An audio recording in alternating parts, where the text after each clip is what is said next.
Hello guys, तो आज के इस सेशन के अंदर हम करेंगे BMTC 133 का यूनिट नंबर 3 के बारे में थोड़ा जानेंगे, है ना। तो इसके अंदर जो मेन इंपॉर्टेंट चीज़ें हैं, सबसे पहले हमें जाना है बाउंड्स के बारे में। तो बाउंड्स के अंदर दो कैटेगरी आती है, एक होती है अपर बाउंड, है ना, और एक होती है लोअर बाउंड। ठीक है भाई। तो सबसे पहले हमें समझना पड़ेगा कि जैसे एक सेट है कोई एस, ठीक है, जो कि सब सेट है किसका, सेट ऑफ रियल नंबर्स का। और ये फाई नहीं है, फाई मतलब ये नल सेट नहीं है, है ना। इसके अंदर कोई ना कोई एलिमेंट जो है ज़रूर होगा, ठीक है, खाली नहीं है ये सेट एस। तो जैसे हमने सेट कंसिडर किया है, तो क्योंकि ये सब सेट है किसका, सेट ऑफ रियल नंबर्स का, तो सीधी सी बात है इसके अंदर जो एलिमेंट्स होंगे वो सारे के सारे कोई नंबर्स ही होंगे, है ना। और सेट की एक प्रॉपर्टी एक होती है कि सेट के अंदर रिपीटिशन नहीं होता नंबर्स का, है ना। तो जैसे सेट एस हमने लिया हुआ है, तो इसके अंदर कोई सबसे बड़ी वैल्यू भी होगी तो सबसे छोटी वैल्यू भी होगी। तो अगर हम सबसे पहले बात करें लोअर बाउंड के बारे में, है ना, लोअर बाउंड की अगर हम डेफिनेशन देखें, पहले इसको समझते हैं लोअर बाउंड क्या चीज़ होती है।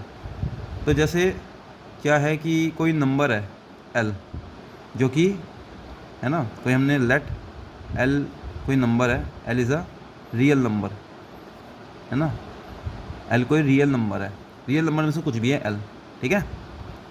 इसको हम, जैसे मैंने तो वर्ड्स में लिखा हुआ है, इसको ही हम ऐसे भी लिखते हैं कि एल बिलोंग्स टू आर, ठीक है भाई। तो एल कोई रियल नंबर है, तो अगर क्या होता है, ये कंडीशन सेटिस्फाई होता है, एल इज़ लेस देन और equal to x for all x belongs to the set S. अब इस लाइन का क्या मतलब है, इस लाइन का मतलब ये है कि क्या है कि जो x है ना, x वो सारी वैल्यूज़ हैं जो कि s की हैं, है ना, s के सारी एलिमेंट्स x से रिप्रेजेंट कर रहे हैं। अभी मैं एग्जांपल दूंगा तो उससे बेहतर समझ में आएगा। तो अगर l उन सभी से छोटा है या बराबर है, तो हम कहेंगे कि यहाँ पर लोअर बाउंड एडजस्ट जो है वो कर रहा है। एग्जाम्पल के लिए, जैसे हम एग्जाम्पल लें, है ना, एग्जाम्पल के लिए हम कंसिडर कर सकते हैं, जैसे मान लो कि मैंने एक सेट लिया है, जैसे हम एक सेट मान लेते हैं एस, जो कि सेट इस तरीके का है 2, 4, 6 और 8, हमने यहाँ तक का सेट लिया है, ठीक है। हमने मान लो ये एक सेट हमने कंसिडर कर लिया है। तो यहाँ पर देखो इसके अंदर क्या होगा कि जो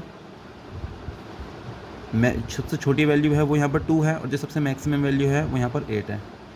तो 2 से छोटे या बराबर जितने भी नंबर्स हैं ना, वो सारे के सारे इस सेट के क्या हैं इस सेट के, वो सारे के सारे इस सेट के लोअर बाउंड्स हैं, है ना। जैसे अगर हम एक नंबर लाइन देखें, तो यहाँ पर कहीं पे 2 होगा और यहाँ पर कहीं पे 8 होगा, है ना। तो कंडीशन क्या है कि एल कोई रियल नंबर होना चाहिए। भाई ये जो नंबर लाइन होती है, ये एक रियल नंबर लाइन ही तो होती है, तो इसमें जो भी नंबर्स हैं वो सारे रियल नंबर्स हैं। तो क्या कहता है कि अगर हम कोई भी नंबर लें और उससे ये जो नंबर है एल, ये छोटा या बराबर होना चाहिए, तो हमें पता है कि बराबर होगा अगर 2 होगा, और छोटा होगा अगर इधर की कोई भी वैल्यू ले लें, इधर की कोई भी वैल्यू हम ले लें, तो वो सीधी सी बात है 2 से छोटी, 2 से बराबर भी हो सकती है और इन सबसे छोटी भी हो सकती है, ठीक है। तो यहाँ बोलेंगे कि लोअर बाउंड जो है एग्जिस्ट कर रहा है। अच्छा, इसके लोअर बाउंड अगर पूछ लिया जाए भाई कौन कौन है, तो मैं बता देता हूँ। जैसे इसका लोअर बाउंड हो गया 2, मतलब 2 से लेकर इधर के सारे नंबर जितने में, वो सारे के सारे इसको लोअर बाउंड्स हैं, ठीक है भाई, सारे के सारे इसके लोअर बाउंड्स हैं। तो हम आसान भाषा में ऐसा कह सकते हैं कि ऐसा करके इसको कह सकते हैं माइनस इन्फिनिटी से लेकर, ठीक है, हम आसान भाषा में ऐसे कह सकते हैं कि इस सेट को अगर हम लें तो इसके अंदर जो उसके लोअर बाउंड्स हैं वो ये सभी हैं, ठीक है भाई। तो आई थिंक ये समझ में आ गया होगा, एल एक रियल नंबर है, ठीक है, एक्स जो है इस सेट के कोई भी एलिमेंट हम ले सकते हैं रैंडमली, ठीक है। तो उन सब से जो भी नंबर छोटा या बराबर हमें मिल जाए, तो हम कहेंगे कि लोअर बाउंड एडजस्ट जो है वो कर रहा है। अगर पूछना लोअर बाउंड क्या है, तो यहाँ पर लोअर बाउंड ये सारे नंबर्स हैं, ठीक है, जितने भी इसके अंदर आ रहे हैं। अच्छा, तो जब किसी सेट के अंदर लोअर बाउंड एग्जिस्ट कर जाए, जैसे कि यहाँ पर लोअर बाउंड एग्जिस्ट कर रहा है, तो हम बोलते हैं कि the set is bounded below, है ना। तो हम बोलेंगे the set is bounded below, क्योंकि इसके अंदर लोअर बाउंड एग्जिस्ट कर रहा है, ठीक है। अब आते हैं हम नेक्स्ट टॉपिक पे, जो कि है हमारा बाउंडेड अबव। तो इसकी डेफिनेशन बिल्कुल इसकी जैसी ही है लगभग, इसमें बस कंडीशन ये होती है, सेम वही कंडीशन है जैसे अपर बाउंड की अगर हम बात करें, है ना, तो उसमें भी सेम यही है, let L is a real number, है ना, let L is a real number, जिसमें कि फिर से वही एक सेट कंसिडर करते हैं जो कि फाई नहीं है, एस सेट है, ठीक है, सब कुछ सेम टू सेम। तो अपर बाउंड की क्या डेफिनेशन होगा भाई? तो अपर बाउंड की डेफिनेशन ये है कि इसमें जो एल है ना, एल क्या है? रियल नंबर है। जैसे इसके अंदर क्या था, लोअर बाउंड के अंदर इसमें ग्रेटर देन इक्वल था, ओ लेस देन इक्वल टू था, सॉरी, इसमें ग्रेटर देन इक्वल टू हो जाएगा, ठीक है, for all x belongs to the S, ठीक है। अब कैसे, जैसे हम सेम ये एग्जांपल लेते हैं, ठीक है, सेम यही कंसिडर करते हैं, जैसे हमने ले लिया 2 4, है ना, 2 4 6 और 8, तो यहाँ पे जो मैक्सिमम वैल्यू है वो 8 है, तो यानी कि 8 और 8 से बड़े जितने भी नंबर्स हैं ना, वो सारे के सारे क्या हैं, इस सेट के अपर बाउंड्स हैं, ठीक है। जैसे हमने ये कंसिडर किया था 2 4 6 8, है ना, तो या तो बराबर हो या उससे बड़ा हो, तो यहाँ से लेकर यहाँ तक अनगिनत तक जितने भी है ना, वो सारे के सारे इसके क्या है, अपर बाउंड्स हैं, ठीक है भाई। अगर अपर बाउंड्स पूछे तो अपर बाउंड्स क्या होंगे? अपर बाउंड्स ये लोग होंगे 8 से लेकर के इन्फिनिटी तक, जितने भी हो सारे के सारे क्या है, अपर बाउंड्स हैं। अच्छा अब देखो, अब इसी में ही निकल करके आती है कुछ बात। दो शब्द होती है, दो टर्मिनोलॉजी होती है, एक होता है सुप्रीमम और एक होता है इन्फीमम, इन्फीमम, ठीक है। डरने वाली का कोई बात नहीं है, सुप्रीमम और इन्फीमम को लेकर इसी का ही दूसरा जो नाम है ना, इसी का ही दूसरा नाम लिया जाता है लीस्ट अपर बाउंड, और इसी का ही दूसरा नाम होता है greatest lower bound, greatest lower bound, ठीक है। सुप्रीमम इन्फीमम, इसी का दूसरा नाम है लीस्ट अपर बाउंड, इसका नाम है ग्रेटेस्ट लोअर बाउंड, है ना। LUB लिखते हैं कुछ लोग इसको, और इसको लिखते हैं GLB। तो भाई ये क्या चीज़ है? देखो बहुत आसान है, जिसके नाम में पता चल रहा है लीस्ट अपर बाउंड। अब जैसे कि हमने अगर देखा था अपर बाउंड वाले केस के अंदर, तो इसके अंदर देखो अपर बाउंड्स इस सेट के लिए कितने सारे हैं, 8 से लेकर इन्फिनिटी तक, मतलब यहाँ जितने भी नंबर्स हैं वो सारे के सारे 8 9 10 11 12 13 14 15 16 कितने भी है ना, 11.1 11.2 सारे के सारे जितने भी रियल नंबर्स हैं 8 से बड़े या 8 के बराबर, वो सारे के सारे क्या है अपर बाउंड्स है इस सेट के लिए, जो सेट है मैंने S कंसिडर किया है। लेकिन जैसे हम इसकी बात करें तो इसमें बोल रहा है लीस्ट अपर बाउंड, मतलब अपर बाउंड्स में जो सबसे छोटा है वो, ठीक है। तो अगर हम इसके अंदर देखें तो 8 और बाकी सारी जो सारी संख्या वो 8 से बड़ी हैं, तो यहाँ पर जो सबसे छोटा अपर बाउंड होगा वो 8 होगा, ठीक है। अगर हम सेट के अंदर कंसिडर करें तो यहाँ पर जो LUB है, LUB ऑफ सेट S, वो क्या है हमारा 8 है, ठीक है भाई। ऐसे ही इसके अंदर क्या है, ग्रेटेस्ट लोअर बाउंड, तो जैसे कि नाम बता रहा है ग्रेटेस्ट लोअर बाउंड, यानी कि लोअर बाउंड्स तो ये सारे के सारे हैं माइनस इन्फिनिटी से लेकर 2 तक, लेकिन इसके अंदर जो सबसे मैक्सिमम है, जो सबसे बड़ा वाला है, तो हमें पता है सबसे बड़े वाला इधर 2 ही है ना, 2, फिर उसके बाद आएगा 1, उसके बाद 0, उसके बाद -1 -2 कर करके इन्फिनिटी तक।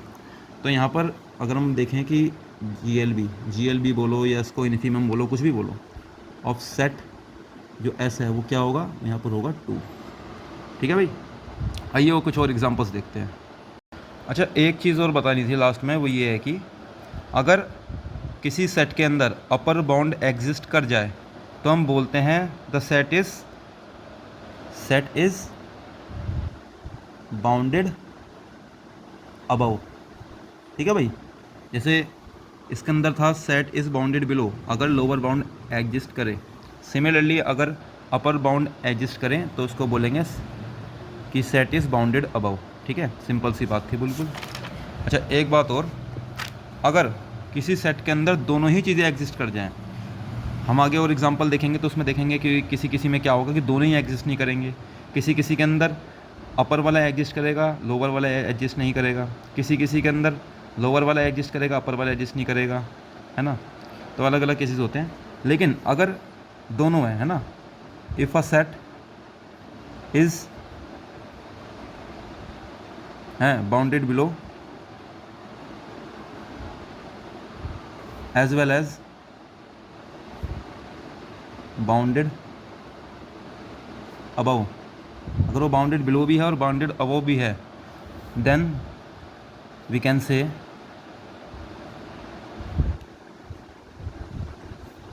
सेट इज़ बाउंडेड, है ना। तो उसको बाउंडेड कह दिया जाता है, बाउंडेड।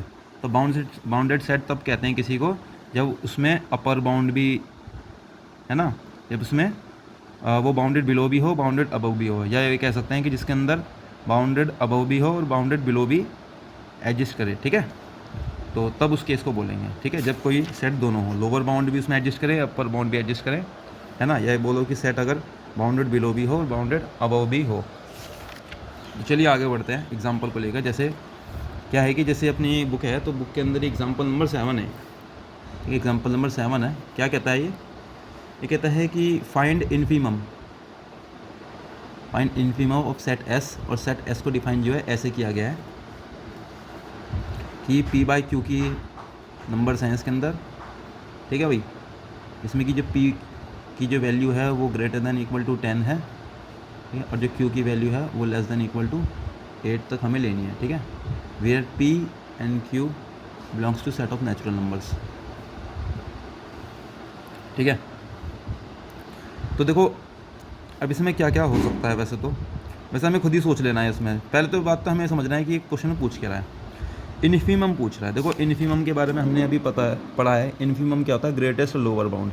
इसका मतलब ये ना, इसके अंदर की मैक्सिमम वैल्यू हमसे पूछना चाह रहा है, ठीक है, कि इसकी मैक्सिमम वैल्यू क्या होगी भाई, तभी तो मैं निकाल पाऊँगा ना ग्रेटेस्ट लोअर, ये क्या नाम है, हाँ, ग्रेटेस्ट लोअर बाउंड।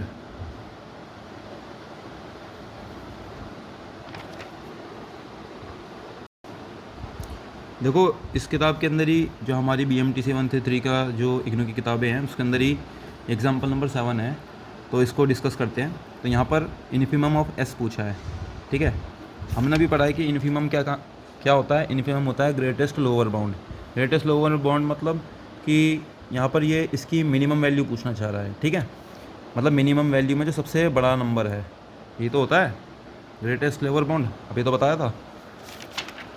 तो देखो जैसे यहाँ पर एस है, ठीक है, तो अब हमें पता कैसे चलेगा, क्योंकि इसकी वैल्यू तो कुछ भी हो सकती है, क्योंकि यहाँ बोल रखा है कि पी जो है वो क्या है, 10 या 10 से बड़ा कोई भी नंबर हो सकता है, 10 या 10 से अधिक कोई भी नंबर हो सकता है, और क्यू क्या है, क्यू 8 या 8 से छोटा कोई भी नंबर हो सकता है। तो हमें जो है बेसिकली पता होगा कि ना, जैसे ये आइडिया से पता लग जाता है कि जैसे पी बाई क्यू की फॉर्म है, तो क्यू ऊपर जितना बड़ा होगा, है ना, क्यू ऊपर जितना बड़ा होगा उतना ही क्या होगा, ये पूरा फ्रैक्शन बड़ा होगा भाई। न्यूमिनेटर जितना बड़ा होता है ना, उतना ही वो मतलब फ्रैक्शन बड़ी होती रहती है, और क्यू जितना छोटा होगा उतनी फ्रैक्शन जो है बड़ी होती रहती है, ठीक है। तो एक सिंपल मैथमेटिक्स है। तो मैं अगर मुझे इसमें मिनिमम वैल्यू अगर निकालनी है मिनिमम, तो मैं पी की लूँगा मिनिमम वैल्यू, ठीक है, क्योंकि मुझे मिनिमम चाहिए, तो मैं पी की वैल्यू मिनिमम लूँगा और क्यू की वैल्यू लूँगा मैक्सिमम, ताकि मुझे पी बाई क्यू की सबसे ज़्यादा छोटी वैल्यू मुझे मिल जाए। तो देखो पी की अगर मैं कोई सबसे मिनिमम वैल्यू लूँगा तो सीधी सी बात है 10 ही होगी वो, ठीक है, बटे में, ठीक है।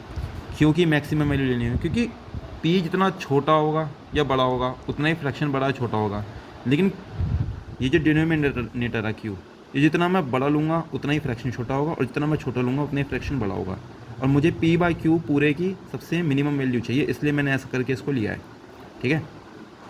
तो यहाँ पर इसकी जो मिनिमम वैल्यू है वो 10 है, और जो इसकी जो मैक्सिमम वैल्यू है वो यहाँ पर 8 है। तो मैं सिंपली इसको सॉल्व करूँगा, तो कट कर जाएगा 5/4। तो यानी कि जो 5/4 है ना, ये इस सेट, देखो अब मैं इसकी बात करूँ तो इसके अंदर इन्फिनाइट एलिमेंट्स आएंगे खूब सारे, है ना। कैसे कैसे वो मैं बता देता हूँ। जैसे सेट एस को अगर मैं वैसे लिखूँ, है ना, तो उसमें क्या क्या आएगा, जैसे बहुत से नंबर्स हो सकते हैं, क्योंकि पी की वैल्यू कह रहा है कि 10 के बराबर या 10 से बड़ी, तो 10, 11, 12, 13 करके कोई भी वैल्यू हो सकती है, ठीक है। और इसके नीचे कह रहा है कि जो क्यू की वैल्यू है वो 8 या 8 से छोटी होनी चाहिए, तो जब मैं 8 ले लूँ, है ना, चाहे मैं इसमें भी 8 ले लूँ या मैं 7 ले लूँ, तो बहुत सारे नंबर हैं, इन्फिनाइट है, लेकिन मुझे जो है इसके अंदर क्या निकालनी है, मिनिमम वैल्यू निकालनी है। तो मिनिमम वैल्यू जो है ऐसे ही करके निकलेगी। तो इसके अंदर 5/4 मेरी आ गई है, तो 5/4 इसके अंदर बिलोंग करेगी भाई, सीधी सी बात है। और 5/4 इसकी जो है सबसे क्या है ये, ग्रेटेस्ट लोअर बाउंड है। लोअर बाउंड्स तो और भी हैं, 5/4 से भी छोटे छोटे नंबर्स हैं, लेकिन ये क्या है, ये उनमें सबसे बड़ा है। सो 5, तो अगर इन्फीमम ऑफ एस पूछे तो आंसर आ गया हमारा 5/4, ये हमारा आंसर। ठीक है भाई। अच्छा, एक बार हम इसी क्वेश्चन को, जो एग्जांपल नंबर 7 है, इसको हम बुक वाले मेथड से देखते हैं, जैसे बुक में दे रखा है। ठीक है भाई। देखो बुक में कैसे दे रखा है इन्होंने, बुक में इन्होंने सिंपली मैथमेटिक्स का यूज़ किया हुआ है कि इसमें जो हमें गिवन है ना, q is less than equal to 8 है ना, और दूसरी चीज़ क्या है, p is greater than equal to 10। ठीक है भाई।